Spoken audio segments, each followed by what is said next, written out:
మరి ఈరోజు 1వ తారీఖు రాకముందే అంటే 1వ తారీఖు ఆదివారం రావడం వల్ల ఒక రోజు ముందుగానే పేదల సేవల ఎన్టీఆర్ భరోసా పెన్షన్ కార్యక్రమంలో మరి 71వ బూత్లో పాల్గొనడం జరిగింది.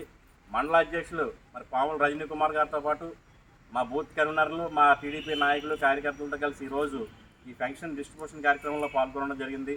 ఎందుకంటే మరి కూటమి ప్రభుత్వం వచ్చిన తర్వాత మరి ముఖ్యమంత్రి చంద్రబాబు నాయుడు గారు, అలాగే ఉప ముఖ్యమంత్రి పవన్ కళ్యాణ్ గారు, మా ఇరిగేషన్ మినిస్టర్ వర్యులు మరి నిమ్మల రామానాయుడు గారు సూచనల మేరకు మరి పొద్దుడే కోడి కుయ్యకు ముందే మేము మరి సచివాలయం సిబ్బందితో కలిసి ఇంటింటికి వెళ్ళి మా వృద్ధులకు, వికలాంగులకు పెన్షన్ కార్యక్రమం ఇవ్వడం జరుగుతుంది. ఆ పెన్షన్ ఇచ్చేటప్పుడు వాళ్ళ కళ్ళల్లో ఆనందం చూస్తుంటే మాకు చాలా తృప్తి అనిపిస్తుంది. ఎందుకంటే ఇది ఒక డ్యూటీ కింద కాకుండా ఒక సేవ కింద, పేదలకి ఒక సేవ కింద మేము ఈ కార్యక్రమం చేపట్టడం జరుగుతుంది. మా రామానాయుడు గారు చెప్పినట్టు మరి ప్రతి ఇంటికి కూడా ఎలాగ వికలాంగులు అయితే ఏంటి, వృద్ధులు అయితే ఏంటి, అలా బెడ్ రీడింగ్ పేషెంట్లు ఉన్నారు, వాళ్ళందరికీ కూడా దగ్గరికి వెళ్ళి వారికి పెన్షన్ ఇవ్వడం చాలా సంతోషాన్ని ఇస్తుందని చెప్పి ఈ సందర్భంగా తెలియజేస్తున్నాను.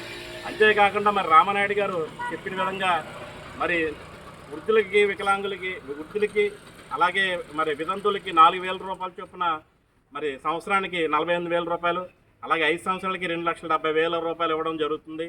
అలాగే వికలాంగులకి సంబంధించి మరి 6,000 రూపాయల చొప్పున నెలకు 6,000 రూపాయల చొప్పున సంవత్సరానికి 72,000, అలాగే 5 సంవత్సరాలకి 3,60,000 రూపాయలు ఇంచుమించు ఇంత పెద్ద భారీ మొత్తం ఇవ్వడం అనేది మరి భారతదేశంలో ఎక్కడా లేదు, ఒక ఆంధ్ర రాష్ట్రంలోనే ఉందని చెప్పేసి ఈ సందర్భంగా తెలియజేసుకుంటూ మరి నా ఇంత చక్కటి అవకాశం కల్పించినందుకు, మా ఈ పేదలకు సేవ చేసే భాగ్యం మాకు కూడా కలిగించినందుకు మరి కూటమి ప్రభుత్వానికి ప్రత్యేకంగా ధన్యవాదాలు తెలియజేసుకుంటూ సెలవు తీసుకుంటాం.